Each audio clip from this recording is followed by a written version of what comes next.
Hello and welcome back to Pets on Parade. Coming up after this break, I'm going to be joined again by Sarah and Charlie. Stay tuned.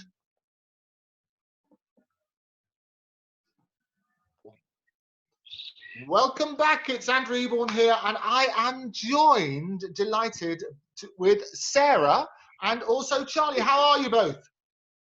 We're good. Charlie's helping himself to chicken strips, so he's particularly good. Oh, fantastic. And you managed to catch him on his walk. Last time we saw him, he was about to run off after lots of squirrels. He was, yes. Once again, he's showing his sterling manners. But yes, I managed to catch him, so he's safely home. Oh, fantastic. Well, I can hear the recording of birds in the background. I'm sure they're not real. Well, we are in fact out in our garden, so yeah, with real birds and everything. So we're very amazing. lucky. And remind us where your garden is. So we live in Newton Abbot in Devon. Okay, fantastic. Now you told us last time that occasionally Charlie likes to get a bit dressed up. That's right. That's right. So one of my Instagram hobbies, which I think Charlie enjoys, is that we've made him an Instagram. And during his Instagram, I'm sure, like most of us, he's finding lots of new. This is the vegetable patch. Oh, we seem to be having a little bit of a problem with your connection. Charlie is seeing if he can help me with his feeding.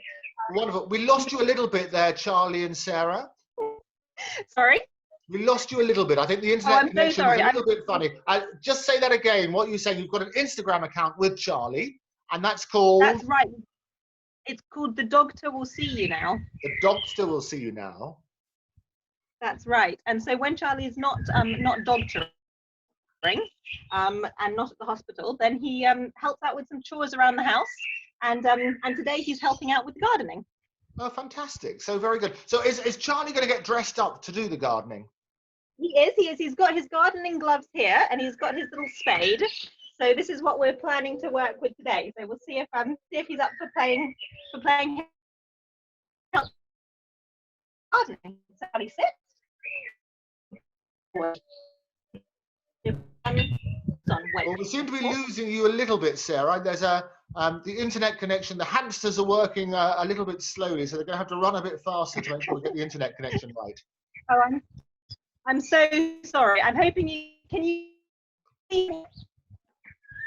I can see you. Yes, I can see you. There you go. Are you still with us? Putting on the PPE, the protection for Charlie, which I'm glad to see you've got that in plentiful supply for him. Absolutely, his PPE and his gardening gloves. So he's going to come and help me with the gardening. So Charlie, come on a bit closer. Good boy. And sit down. Sit down. Good boy. And there we go. Now give me your paw and wait there.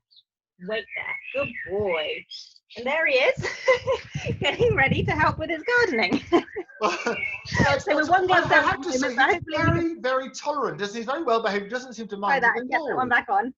Him. And so how often do you dress up Charlie, Sarah? No, he doesn't seem.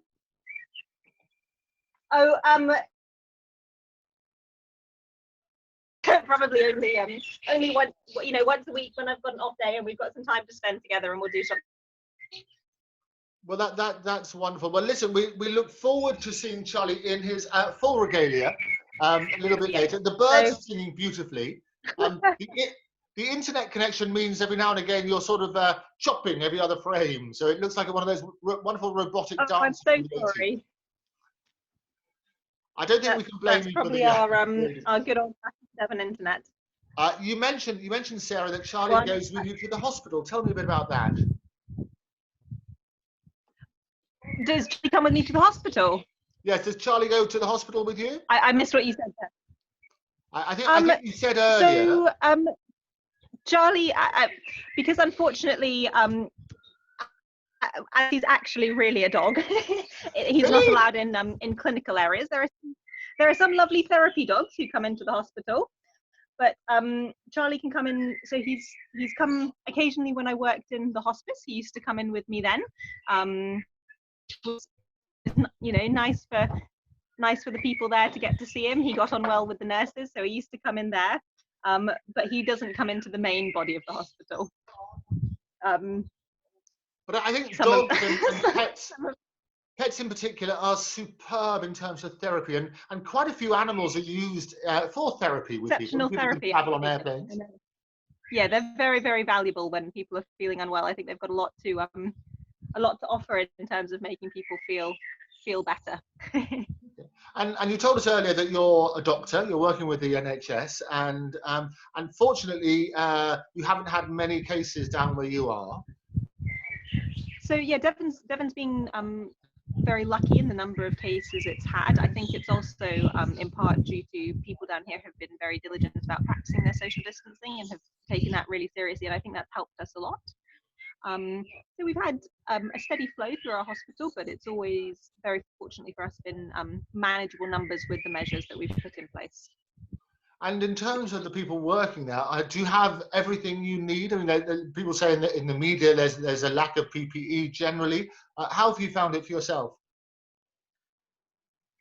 So again, we've been fortunate, using things sensibly, and we've been able to keep all of our staff safe, which again is good and reassuring for us in our hospital. And one of the things that people are very keen to do, and we're waiting for more and more announcements, is obviously when the restrictions are going to ease. But obviously people need to be, as there's not yet been found a cure, people have got to be careful. Do you have any particular advice that people should follow?